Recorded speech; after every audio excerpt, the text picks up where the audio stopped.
Magandang araw po. I'm Dr. Cecil Clemente Ocampo, isang dermatologist sa Capital Medical Center and Asian Hospital and Medical Center. Ngayong araw ay pag-uusapan natin ang molluscum sa isang lecture entitled May Molluscum si Mimi. Ang Balat Basics ni Dr. Derma is a series of skin health lectures which aims to educate and inform lay people, health workers, and doctors regarding common skin diseases through a fun and engaging storytelling platform. So sit back, relax, and enjoy. May molluscum si Mimi. Dear Dr. Derma, ako si Mimi at meron akong problema. May mga matitigas na maliliit na bilog na lumabas sa aking braso at katawan. Kumpul-kumpul sila na may laking 2 to 4 millimeters. Hindi ito makati o masakit pero hindi din nawawala. Nag-umpisa ito sa isang bilog lang na dahang-dahang lumaki hanggang sa dumami at kumalat sa paligid ng nauna. Molluscum daw ang tawag dito, sabi ng doktor sa school clinic. At dapat daw ay ipatanggal sa dermatologist. May ganito din daw ang classmate ko na lagi kong kasama. Ano ang dapat kong gawin, Doktora Derma? Huwag kang mag-alala, Mimi. May lunas ako sa iyong problema. Pero bago natin gamutin, ano ba ang molluscum? Ang molluscum contagiosum ay isang sakit na dala ng M. contagiosum virus, isang pox virus. Ito ay nakikita sa mga bata na nag-uumpisa sa isang matigas na puting bilog na minsan may tuldok o indentation sa itaas.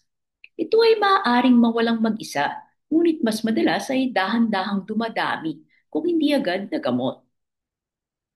May matigas na bahagi ito sa gitna, ang molluscum body, kung saan nandoon ang karamihan ng virus.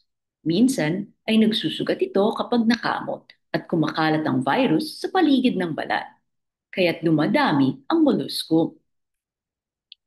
Paano ginagamot ang molluscum contagioso?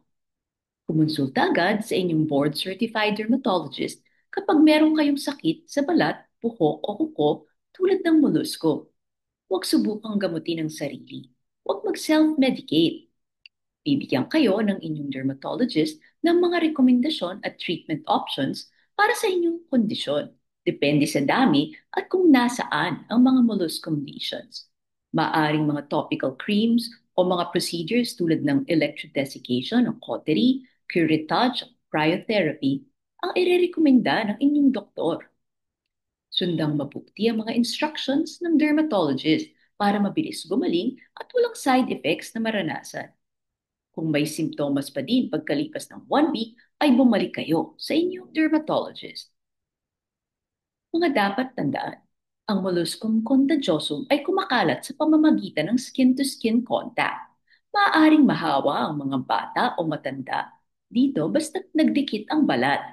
Maaari din itong kumalat sa pamamagitan ng paggamit ng personal na bagay, like tuwalya or damit ng taong may molluscum. Ang molluscum ay isang sakit na naapektuhan ng kondisyon ng katawan o ng immune system. Subukang matulog ng sapat na oras at kumain ng masusustansyang pagkain para malakas ang resistensya o immune system. Maaari ring uminom ng vitamins para manatiling malakas ang katawan. Thank you po sa payo ninyo, Dr. Derma. Natanggal na ang aking mga molluscum. Alam ko na din kung ano ang sakit na ito at paano ito maiiwasan. Maginhawa na ulit ang buhay. Nagpapasalamat, Mimi. Alam ba ninyo, ang mga lesions ng molluscum ay hindi dapat gamutin dahil posible itong maimpeksyon o kumalat. Kapag namula, sumakit o nagkaroon ng nana, ang inyong molluscum ay pumunta agad sa dermatologist. Maaaring gumaling ng hindi ginagamot ang molluscum sa loob ng 6 to 8 months. Ngunit, mas madalas ay kumakalat ito. Ang mga taong may mahinang immune system o immune compromised tulad ng mga batang may cancer o may organ transplant ay mas madaling kapitan ng mga sakit tulad ng molluscum. Thank you po sa pagpapanood ninyo nitong video at sana ay may natutunan kayo tungkol sa molluscum. Kung kayo ay may mga tanong o skin concerns, you may visit me at my clinic at Capital Medical Center or Asian Hospital and Medical Center. Maaari niyo rin pong panuorin ang mga ibang Doktora Derma videos and shorts sa TikTok, YouTube, Facebook at Instagram. Just search po for Doktora Derma. Until the next video, hope to see you all again.